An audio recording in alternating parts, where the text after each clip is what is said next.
de Juan Rodríguez. Documentaria que yo no había visto anteriormente. Digo yo que está disponible, pinta con ganas. Ay, madre mía, hay una mina lo que pasa. Oye, usted está normal, lo que está diciendo. La Villera, allá la cosa de Villera. Ay, Yo por lo que quiera y tú manda lo que quieras. y el representante de los solteros de aquí, de la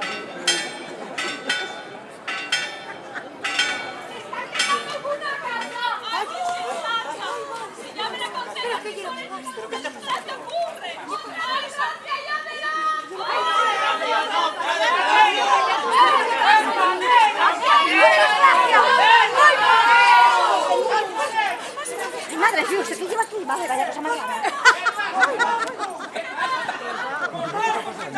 ¿Pero qué lleva? Los barcos. Se fueron a repicar las campanas. ¿Pero qué están diciendo? Hay baile, hay cachondeo, hay cachondeo para adentro. Hola, la loca, tú. Hay policía para adentro.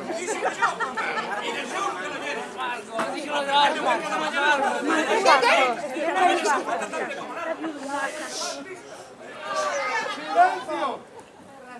Lo cierto es que ambos señores son comisionados y adelantados a la comitiva real para buscar y encontrar el aposento de Viu. Cierto es que llegados a esta villa, tan solo hallamos 2 personas dispuestas a ayudarnos. Y que a fe mía que debían estar esperándonos, porque desde la misma Torre de Tazones nos dijeron que acudiésemos a esta misma persona de la casa de los Evia. Y pronto fueron a hacer llamada de campanas.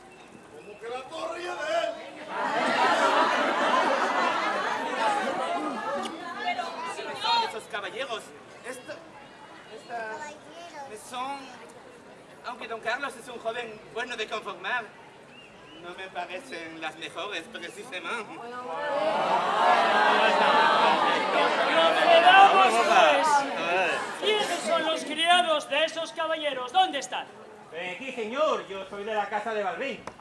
Yo soy la ama de llaves de la casa de Cabeda. Yo estoy en el de Valdés. Yo estoy en la casa de los Rederos. Bien, pues... Está recién igual. No os preocupéis, don Rodrigo. Tenemos buenas referencias de Íñigo, el señor cortesano del rey. Y él tenía especial interés en que el rey se alojara en vuestra casa, por ser conocido de vos. Merced y mucho me falla, señor Aguirre, con tal ofrecimiento. Ya sabré yo estar a la altura que nuestro príncipe merece. Y ya el reconocimiento que López Aguirre puso la mi casa y la mi familia. En la Torre de Tazones nos facilitaron una carreta para transportarle bagaje de su majestad. Así, Nayel. La Torre de Tazones pertenece a la casa de los Evia desde fai siglos. ¿Y su masón está muy lejos de aquí? Más o menos a tiro ballesta. A la mitad de esa primera calle que sale a mano derecha y que aquí conocemos como la del agua, por el riego que va por medio de ella y que viene de los caños que se fallen a extramuros. Bien. Siendo así, vaya usted, si le parece bien, con don Rodrigo de Evia, para ir adelantando el aposento real.